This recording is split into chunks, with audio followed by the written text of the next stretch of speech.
Hello everyone, कैसे हैं आप लोग। आशा अच्छे होंगे। आप लोगों की पढ़ाई अच्छी चल रही होगी। आप सब लोगों का एक बार फिर से आपके अपने ऑनलाइन प्लेटफॉर्म प्रयाग एकेडमी में बहुत बहुत स्वागत है। आज हम लोग उपस्थित हुए हैं इतिहास में मौर्य और गुप्त वंश के संबंधित ठीक है प्रश्नों की श्रृंखला को लेकर के। और ये जो है यानी मूलतः बनाए गए हैं, प्रश्नों का संकलन लिया गया है उत्तर प्रदेश पेट परीक्षा के लिए, लेकिन ये उन सभी परीक्षाओं के लिए भी महत्वपूर्ण है जहां पर भी कहीं पर भी किसी भी प्रकार से ठीक है जनरल स्टडी पूछी जाती है, यानी जीएस का पूछा जाता है, जीके पूछा जाता है, उनके लिए सब के लिए ये काफ़ी महत्वपूर्ण है। ओके, तो ये हर एक कहने का मतलब है हर एक परीक्षाओं के लिए ये अत्यंत महत्वपूर्ण है। शुरू करें इससे पहले आप लोगों से एक रिक्वेस्ट है कि आप लोगों ने अभी तक चैनल को सब्सक्राइब नहीं किया है या चैनल में नए हैं तो ज़रूर सब्सक्राइब कीजिए और अपने ग्रुप्स में शेयर कर सकते हैं। और ज़रूर बताइए हम लोगों को कि हम लोगों का प्रयास कैसा लग रहा है आप लोगों को। ओके, चलिए शुरू करें। प्रथम भारतीय साम्राज्य स्थापित किया था किसके द्वारा? कनिष्क के द्वारा, हर्ष द्वारा, चंद्रगुप्त मौर्य द्वारा या समुद्रगुप्त द्वारा? ओके, तो इसमें आप लोग अच्छी तरह से जानते हैं कि चंद्रगुप्त मौर्य के द्वारा भारत में सबसे पहला जो यानी साम्राज्य है वो स्थापित किया गया। यूनानियों को भारत से बाहर किसने निकाला था? चंद्रगुप्त मौर्य ने, चंद्रगुप्त विक्रमादित्य ने, बिंदुसार ने, अशोक बिंदुसार ने, अशोक महान ने। ठीक है, तो यहाँ पर सिर्फ आप चाहे बिंदुसार कह लीजिए। तो इनमें से कौन सा उत्तर सही है आपका? ठीक है, तो आपका उत्तर है चंद्रगुप्त मौर्य ने। ओके, सेंड्रो कोट्स से चंद्रगुप्त की पहचान किसने कराई थी? विलियम जोन्स ने, वी स्मिथ ने, आर के मुखर्जी ने या डी आर भंडारकर ने? ओके, तो इसका उत्तर आप लोग बताएंगे तो इसमें आपका उत्तर हो जाएगा विलियम जोन्स। अगला प्रश्न है, इनमें से किसने कहा कि चंद्रगुप्त मौर्य ने 6 लाख सैनिकों की सहायता से संपूर्ण भारत को रौंद डाला? हेरोडोटस ने, प्लिनी ने, प्लूटार्क ने या टॉलमी ने? ओके, तो ये कथन किसका है? ये प्लूटार्क का कथन है। ठीक है, ये यूपी पीसीएस 2004 में प्रश्न पूछा गया है और भी कई जो है प्रश्न यानी कि प्रश्न पत्रों में ये प्रश्न पूछा गया है। किसके ग्रंथ में चंद्रगुप्त मौर्य का विशिष्ट रूप से वर्णन हुआ है? वह है ठीक है यानी कौन? भास, शूद्रक, विशाखदत्त या अश्वघोष? आप लोग सब जगह यहाँ पर क्या खोजेंगे? अर्थशास्त्र खोजेंगे, लेकिन अर्थशास्त्र नहीं है। ठीक है, इस प्रश्न का जो उत्तर है अर्थशास्त्र नहीं है। इसमें हमें यह बताना है कि चंद्रगुप्त मौर्य के इनका विशिष्ट वर्णन इनमें से किस में हुआ है और किस लेखक ने किया है? भास ने, शूद्रक ने, विशाखदत्त ने या अश्वघोष ने? तो इसमें जो किया है वो विशाखदत्त, मुद्रा राक्षस। ओके, चलिए नेक्स्ट है, चंद्रगुप्त मौर्य का प्राचीनतम अभिलेखीय उद्धरण निम्न में से किस अभिलेख में मिलता है? अशोक का बरार गुफाभिलेख, दशरथ का नागार्जुनी गुफाभिलेख, अशोक का जूनागढ़ अभिलेख या रुद्रदामन का जूनागढ़ अभिलेख? क्या अशोक का जूनागढ़ अभिलेख है क्या? ओके, तो जूनागढ़ अभिलेख नहीं है, तो जूनागढ़ अभिलेख में ही क्या हुआ है? ठीक है, चंद्रगुप्त मौर्य का प्राचीनतम अभिलेख क्या होता है? मिलता है, यानी उसके विषय में जानकारी मिलता है जूनागढ़ अभिलेख से। और ये किसका है? रुद्रदामन का। इनमें से किसने चंद्रगुप्त मौर्य एवं सिकंदर महान की भेंट का उल्लेख किया है? प्लिनी ने, जस्टिन ने, स्ट्रेबो ने या मेगस्थनीज ने? ओके, मेगस्थनीज ने कौन सी पुस्तक लिखी है? इंडिका लिखी है। तो इसमें जो हमारा उत्तर होगा ठीक है वो है जस्टिन। नेक्स्ट क्वेश्चन है, पाटलिपुत्र में चंद्रगुप्त का महल, पाटलिपुत्र में चंद्रगुप्त का महल मुख्यतः बना था ठीक है ईंटों का, पत्थर का, लकड़ी का या मिट्टी का? ठीक है, तो लकड़ी का बना था। ठीक है, अब आप लोग जो है यानी कि यानी कि कमेंट बॉक्स में ये बताइए, ये इसका वर्णन कौन करता है, कौन लेखक बताता है कि चंद्रगुप्त का जो महल पाटलिपुत्र में था वो मुख्यतः लकड़ी का बना हुआ था। चंद्रगुप्त मौर्य ने अपने अंतिम दिन कहाँ गुजारे थे? ठीक है, तो चंद्रगुप्त मौर्य अंतिम दिन काशी में, पाटलिपुत्र में, उज्जैन या श्रावण बेलगोला में, तो कहाँ गुजारे थे? चंद्रगुप्त मौर्य ने अंतिम समय में बौद्ध धर्म जो है उसने, सॉरी, जैन धर्म उसने स्वीकार कर लिया था, और वो जो है भिक्षु बन गया था, और वो श्रावण बेलगोला चला गया था। ठीक है, वहीं पर उसकी क्या हुई? ठीक है, उसने संलेखना करके अपने प्राणों की, यानी प्राणों को त्याग दिया था। तो उत्तर हो जाएगा श्रावण बेलगोला, यानी कि डी उत्तर हो जाएगा। इनमें से किस मौर्य राजा ने दक्कन पर विजय प्राप्त की थी? अशोक ने, चंद्रगुप्त ने, बिंदुसार ने या कुणाल ने? दक्कन पर किसने क्या किया था? विजय प्राप्त किया था। तो किसने प्राप्त किया था? चंद्रगुप्त मौर्य ने किया था। गुजरात चंद्रगुप्त मौर्य के साम्राज्य में सम्मिलित था, यह प्रमाणित होता है कहाँ से? ग्रीक विवरणों से, रुद्रदामन के जूनागढ़ अभिलेख से, जैन परंपरा से, या अशोक के स्तंभ लेख 2 से? ठीक है, तो कहाँ से पता मिलता है? ठीक है, कि ये जो है यानी कि चंद्रगुप्त का जो साम्राज्य है वो गुजरात तक फैला हुआ था। ठीक है, तो इसका उत्तर है रुद्रदामन का जूनागढ़ शिला अभिलेख। नेक्स्ट है,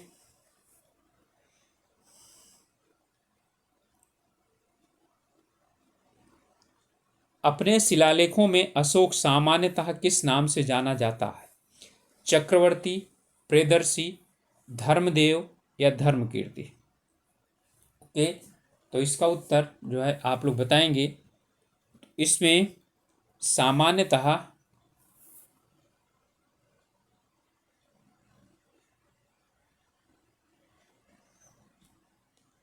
ये प्रियदर्शी के नाम से जाना जाता है। इसके 4 ऐसे अभिलेख हैं, सिर्फ 4 ऐसे अभिलेख हैं जिनमें कि ये अपने अशोक नाम से जाना जाता है, और अशोक ही ये वाला अशोक नाम से जाना जाता है। कलिंग युद्ध किस वर्ष लड़ा गया था? तो कलिंग युद्ध जो है वो 261 ईसा पूर्व, 263 ईसा पूर्व, 232 ईसा पूर्व, 240 ईसा पूर्व। ठीक है, तो ये कब लड़ा गया था? 261 ईसा पूर्व में लड़ा गया था। नेक्स्ट है, अशोक की प्रशासनिक नीति में भारी परिवर्तन किस घटना के बाद आया? प्रशासनिक नीति की बात कर रहा है। तीसरी बौद्ध परिषद के बाद, कलिंग युद्ध के बाद, बौद्ध धर्म को अपनाने के बाद, या मिशनरी को सीलोन भेजना? तो इसमें प्रशासनिक नीति जो है इसमें कौन है? तो इसमें जो आया है वो आया है कलिंग युद्ध के पश्चात। अशोक की धर्म नीति का मुख्य सिद्धांत क्या था? तो इसका धम्म नीति का स्वनियंत्रण, दान, दया या संयम। ठीक है, तो इसकी धम्म नीति का जो सर्व प्रमुख सिद्धांत था वो स्वनियंत्रण था। आप सब लोग बोलेंगे दया, ठीक है, अहिंसा, दान, संयम, ये सभी चीज़ें था, लेकिन ये सभी चीज़ें स्वनियंत्रण से ही होता है। ओके, तो इसका उत्तर हो जाएगा स्वनियंत्रण। नेक्स्ट है, केवल वह अभिलेख जिसमें अशोक ने स्वयं को मगध का सम्राट बताया है, यानी कि एक ही ऐसा अभिलेख है जहां पर इसने अपने आप को मगध का सम्राट बताया। मास्की का लघु स्तंभ, रुम्बनदेही स्तंभ, क्वीन स्तंभ या भाब्रू स्तंभ? तो इसमें जो है वो भाब्रू स्तंभ है। ठीक है, जिसमें इसने अपने आप को मगध का सम्राट बताया है। अशोक के निम्न अभिलेखों में से पूर्ण रूपेण धार्मिक सहिष्णुता के प्रति समर्पित कौन सा अभिलेख है? ठीक है, तो धार्मिक जो है यानी कि सहिष्णुता से जो यानी कि समर्पित है, वो यानी कि जिसमें वो सभी धर्मों के संभाव की बात करता है। शिलालेख 13, शिलालेख 12, स्तंभलेख, ठीक है, यानी कि 7, और भाद्रू लघु शिलालेख। तो इसमें जो उत्तर है वो शिलालेख 12। तो 12वें अपने शिलालेख में, ठीक है, वो धार्मिक सहिष्णुता के प्रति समर्पित जो है वो दिखाई पड़ता है।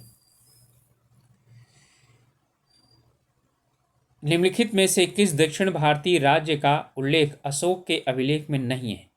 ओके, चोलों का, पांड्य का, सत्यपुत्र का या सातवाहन का?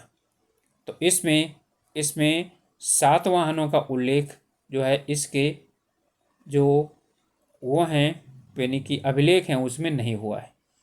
ओके, चलिए नेक्स्ट है। अब ये कुछ प्रश्न जो है वो लिए गए हैं वो गुप्त साम्राज्य से। इलाहाबाद स्तंभ लेख यानी प्रयाग प्रशस्ति, इनमें से किससे संबंधित है? महापद्मनंद, चंद्रगुप्त मौर्य, अशोक या समुद्रगुप्त? तो आप लोग जानते हैं इस समुद्रगुप्त से संबंधित है। ठीक है, और इसमें हरिसेन इसका लेखक है। अगला प्रश्न है, समुद्रगुप्त के प्रयाग प्रशस्ति में कौशल के शासक का क्या नाम बताया गया है? ठीक है, तो कौशल के शासक का नाम क्या आया है? शिवगुप्त, सोमेश्वर देव, महेंद्र या महिपाल? तो वो था यानी कि महेंद्र। समुद्रगुप्त के प्रयाग प्रशस्त स्तंभ पर निम्नलिखित में से किसका लेख मिलता है? ओके, तो जहांगीर का, शाहजहां का, औरंगजेब का, दारा शिकोह का? तो आप लोगों को अच्छी तरह से मालूम है नहीं मालूम है तो मालूम होना चाहिए, वो जहांगीर है। जहांगीर ने भी क्या किया था, उसमें अपना लेख लिखवा दिया था। ओके, तो जहांगीर का भी उसमें जो है यानी लेख मिलता है। इनमें से किन निम्न उपाधियों में से कौन सी एक समुद्रगुप्त से संबंधित नहीं है? ओके, तो यानी कि लिच्छवी दौहित्र। ठीक है, क्योंकि लिच्छवियों की इनकी माता थी इसलिए लिच्छवी दौहित्र के नाम से जाना जाता है। सर्व राजा छेता, अश्वमेघ पराक्रमा और विक्रमादित्य। ओके, तो इसमें जो विक्रमादित्य की उपाधि है वो किसने नहीं लिया था? वो समुद्रगुप्त ने नहीं लिया था। ओके, इनमें से किस गुप्त राजा का एक अन्य नाम देवगुप्त था? समुद्रगुप्त, चंद्रगुप्त द्वितीय, कुमारगुप्त या इनमें से कोई नहीं? तो इसमें से जो चंद्रगुप्त द्वितीय था उसका नाम भी देवगुप्त था। गुप्त राजा जिसने विक्रमादित्य की पदवी ग्रहण की थी वो कौन था? स्कंदगुप्त, समुद्रगुप्त, चंद्रगुप्त द्वितीय, कुमारगुप्त? ठीक है, तो वो कौन था? वो चंद्रगुप्त द्वितीय था। ओके, चंद्रगुप्त द्वितीय को माना जाता है कुषाण विजेता, शक विजेता, हिंद यमन विजेता या सातवाहन विजेता? तो इसे जाना जाता है शक विजेता के रूप में। मेहरौली लौह स्तंभ में किस शासक का नाम आता है? तो वहाँ चंद्र आता है। ठीक है, तो अशोक, समुद्रगुप्त, चंद्रगुप्त द्वितीय या हर्ष? तो चंद्र कौन है? चंद्रगुप्त द्वितीय। ठीक है, तो मेहरौली लौह स्तंभ दिल्ली में है। ओके, जो इतने यानी कि सैकड़ों सालों से खड़ा हुआ है और यानी कि धूप, गर्मी, बरसात सब में, लेकिन आज तक उसमें जंग नहीं लगा है। ओके, तो इतना जो है ना भारत का वो विज्ञान आगे था। महरौली दिल्ली, इस लौह स्तंभ का निर्माण किस सदी में हुआ था? चतुर्थ सदी, सप्तम सदी, तृतीय सदी या द्वितीय सदी? ओके, तो इसमें जो उत्तर है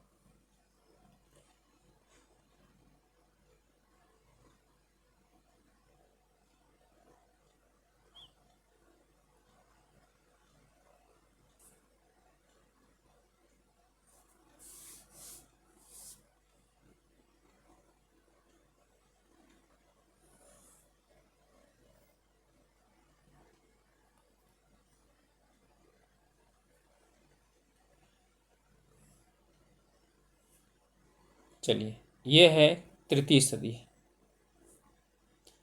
नगरों का क्रमिक पतन किस काल की एक महत्वपूर्ण विशेषता है? यानी कि किस काल में नगरों का पतन शुरू हो गया था? गुप्त काल में, प्रतिहार युग में, राष्ट्रकूट युग में, सातवाहन युग में? तो गुप्त काल में नगरों का पतन जो है ना वो क्या हो गया था? प्रारंभ हो गया था। थानेश्वर में वर्धन वंश यानी पुष्यभूति वंश की स्थापना किसके द्वारा की गई? राज्यवर्धन, आदित्यवर्धन, पुष्यभूतिवर्धन, ठीक है, नरवर्धन। तो आप लोगों को नाम जब पता चल गया तो आप क्या करेंगे, पुष्यभूतिवर्धन के द्वारा क्या किया गया था, वर्धन वंश की जो है ना स्थापना की गई थी थानेश्वर में। वर्धन वंश की शक्ति और प्रतिष्ठा का संस्थापक कौन था? यानी कि कुल मिलाकर के ये भी कह सकते हैं कि वर्धन वंश का सबसे प्रतापी जो शासक था वो कौन सा था? ठीक है, प्रभाकर वर्धन, हर्षवर्धन, राज्यवर्धन या ठीक है नंदवर्धन। यानी कि इसमें वंश की शक्ति और प्रतिष्ठा का संस्थापक किसे माना जाता है, और यानी कि जिसने चरम पर पहुंचाया वो कौन है, अलग है। ओके, तो यहाँ पर है प्रभाकर वर्धन, और जिसने चरम पर पहुंचाया वो था हर्षवर्धन। सम्राट हर्ष ने अपनी राजधानी थानेश्वर से कहाँ बनाई? ओके, तो थानेश्वर से प्रयाग, दिल्ली, कन्नौज, राजगृह, तो कहाँ स्थानांतरित की थी? कन्नौज में। हर्ष को बौद्ध धर्म की ओर किसने उन्मुख किया? भिक्षु महाकश्यप, या ह्वेनसांग ने, या थेर नागसेन ने, या दिवाकर मित्र ने। ओके, तो जो है हर्ष को बौद्ध धर्म की तरफ जो ले जाने वाला था, ठीक है, वो दिवाकर मित्र था। उत्तर गुप्त वंश के निम्न राजाओं में से कौन हर्ष के समकालीन था? ओके, तो इनमें हर्ष के समकालीन कौन था? हर्षगुप्त, दामोदर गुप्त, माधव गुप्त, या इनमें से कोई नहीं? तो इनमें से उत्तर आपका हो जाएगा माधव गुप्त। इनमें से किसको द्वितीय अशोक के रूप में भी जाना जाता है? समुद्रगुप्त को, चंद्रगुप्त मौर्य को, स्कंदगुप्त को, हर्षवर्धन को। ओके, तो इसमें हर्षवर्धन को द्वितीय अशोक के रूप में भी जाना जाता है। सम्राट हर्षवर्धन ने 2 महान धार्मिक सम्मेलनों का आयोजन किया था। कहाँ कहाँ? कन्नौज और प्रयाग में, प्रयाग और थानेश्वर में, थानेश्वर और बल्लभी और प्रयाग में। ठीक है, तो आप लोग तो एक तो जानते ही हैं पक्का कि वो कौन था, प्रयाग था, तो दूसरा कन्नौज था। ठीक है, तो हमारा उत्तर हो जाएगा ए, कन्नौज और प्रयाग में। हर्षवर्धन के शासनकाल में किस चीनी यात्री ने भारत की यात्रा की थी? ठीक है, फाहियान, ह्वेनसांग, इसिंग और तारानाथ।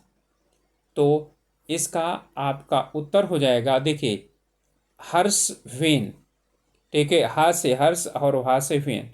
ठीक है, तो ह्वेनसांग जो है ना इसके शासनकाल में भारत आया। ठीक है, आप लोग बता सकते हैं तो बताइए कमेंट करके, फाहियान किसके समय में आया था? चीनी यात्री ह्वेनसांग ने किस विश्वविद्यालय में अध्ययन किया था?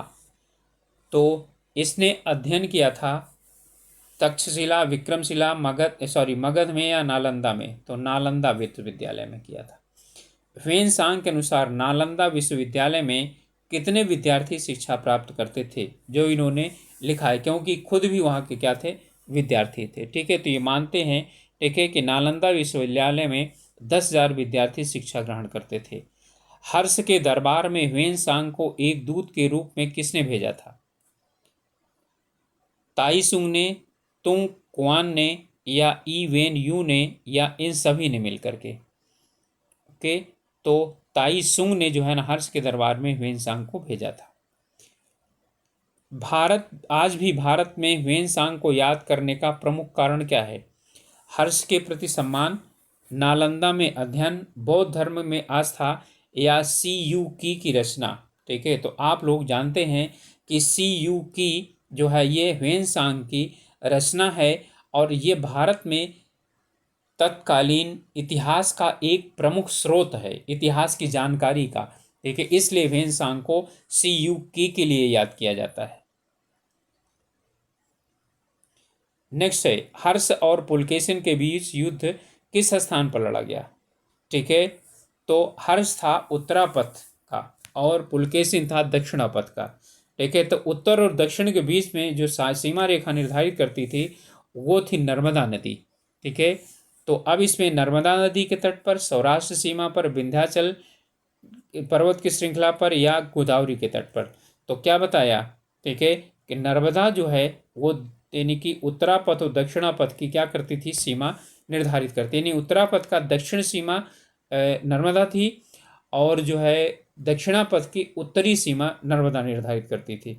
इसलिए उत्तर वाला दक्षिण की तरफ जाएगा तो नर्मदा को पार करना पड़ेगा, और दक्षिण वाला ऊपर की तरफ आएगा उत्तर की तरफ तो उसे नर्मदा पार करना पड़ेगा। यहीं पर इन दोनों का युद्ध हुआ था। निम्नलिखित शासकों में से किसने हर्षवर्धन को पराजित किया था? तो इसी युद्ध में हर्षवर्धन को क्या किया? पराजित किया। ठीक है, तो वो कौन था? कीर्तिवर्मन द्वितीय, विक्रमादित्य द्वितीय, पुलकेशिन प्रथम, पुलकेशिन द्वितीय। तो आप जानते हैं पुलकेशिन द्वितीय। ठीक है, तो पुलकेशिन द्वितीय ने हर्षवर्धन को हराया था। हर्ष एवं पुलकेशिन द्वितीय के मध्य हुए संघर्ष की जानकारी कहाँ से प्राप्त होती है? अर्थात इसकी जो जानकारी है, ठीक है, वो किस स्थान से प्राप्त होती है?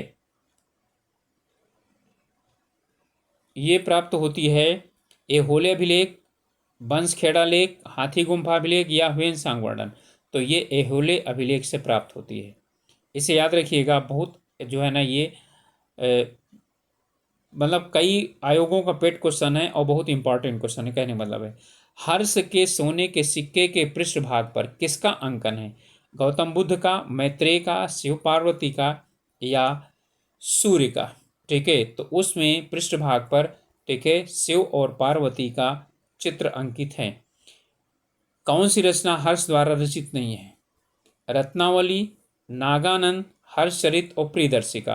तो ये रत्नावली, नागानंद और प्रियदर्शिका इनकी रचनाएं हैं। हर्षचरित इनका नहीं है। हर्षचरित किसका है? बाणभट्ट का है। ओके, तो इसमें हर्ष की जीवन है, हर्षचरित में बाणभट्ट का है वो। बंगाल का कौन सा शासक हर्ष के समकालीन था? शशांक, ध्रुवसेन, पुलकेशिन द्वितीय, भास्कर वर्मा।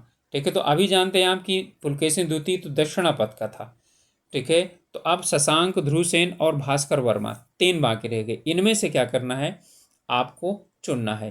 ठीक है, तो कौन था शशांक, जिसे इसने क्या किया था, यानी कि हराया था और फिर वो जंगलों में भाग गया था। इसके जीजा को, यानी हर्षवर्धन के जीजा को इसने क्या किया था? युद्ध में हरा करके और मार दिया था। इसके भाई को ही मार दिया था।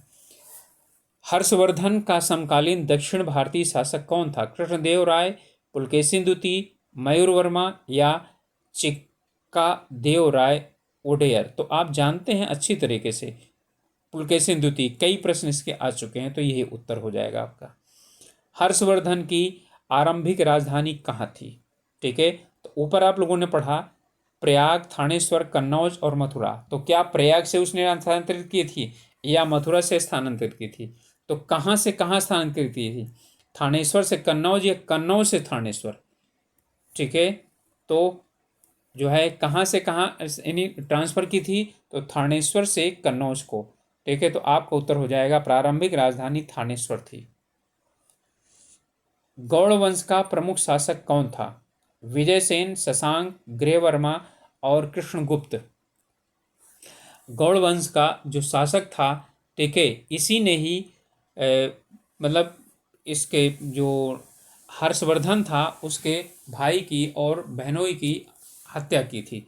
ठीक है, यानी हराया था। तो विजयसेन, गृहवर्मा, शशांक या कृष्णगुप्त। तो कौन था? शशांक था वो।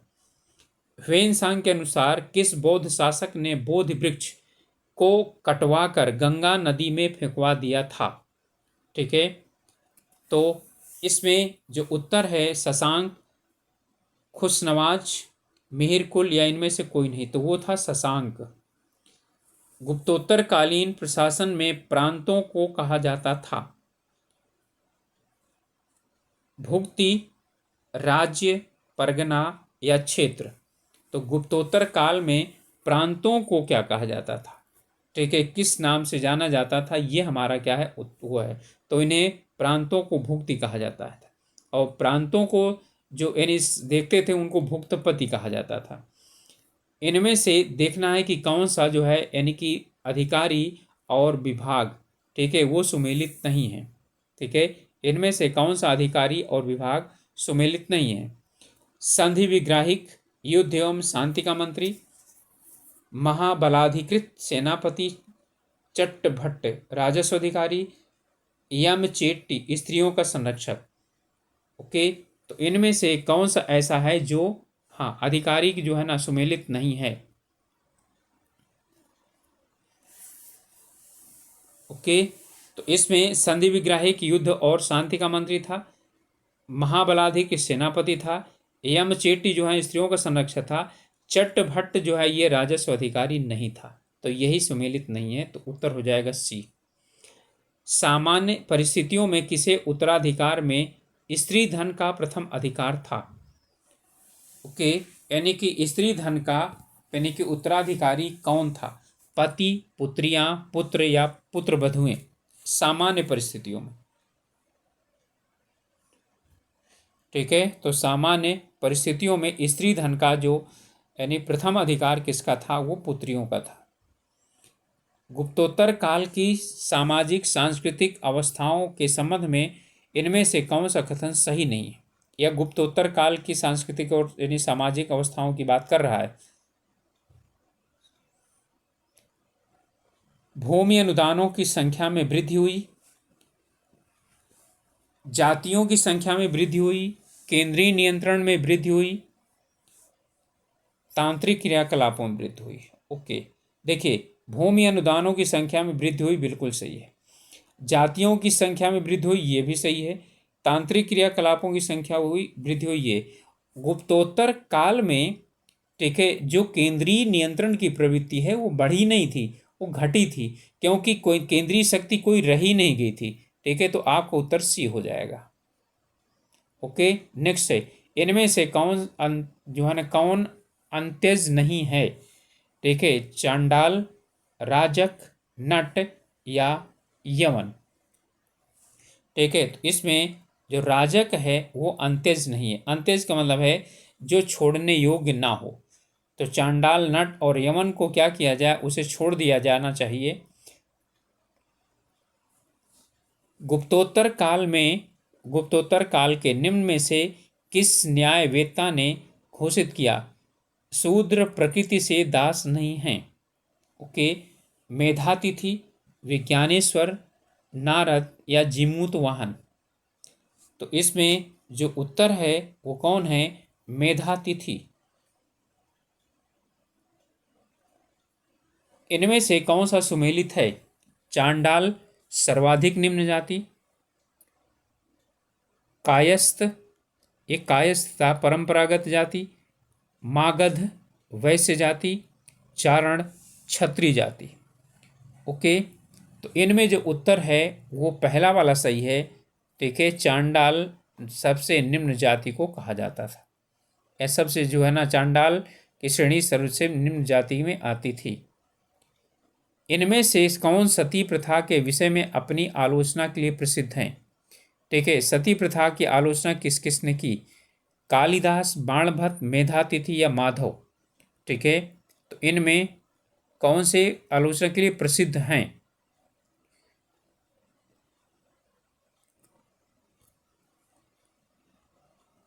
चलिए, इसमें कालिदास ने इसका जो है ना कोई वो वर्णन नहीं किया है। ठीक है, कालिदास ने इसका जो है ना विरोध नहीं किया है। बाणभट्ट ने किया है और मेधातिथि ने किया है, माधव ने भी नहीं किया। तो 2 और 3 क्या हो जाएगा उत्तर? तो हमारा उत्तर हो जाएगा बी। आप लोगों से रिक्वेस्ट है कि चैनल में नए हैं या चैनल को अभी तक सब्सक्राइब नहीं किए हैं तो प्लीज़ ज़रूर सब्सक्राइब कीजिएगा और ये ज़रूर बताइएगा हम लोगों का प्रयास कैसा लग रहा है। ठीक है, और क्या सुधार किया जाना चाहिए। कौशेय शब्द का प्रयोग किया गया है, ये बहुत ज़्यादा पूछा गया है। ठीक है, कौशेय शब्द का प्रयोग कपास के लिए, सन के लिए, रेशम के लिए, ऊन के लिए। ठीक है, तो ये कौशेय वस्त्र के लिए प्रयोग किया गया है, तो कौशेय रेशम के लिए प्रयोग किया जाता था गुप्त काल में। वेनसांग की भारत में यात्रा के समय सूती कपड़ों के उत्पादन के लिए सबसे प्रसिद्ध नगर कौन सा था? वाराणसी, मथुरा, पाटलिपुत्र या कांची। तो इसमें जो सबसे सूती कपड़ों के लिए प्रसिद्ध नगर था वो था मथुरा।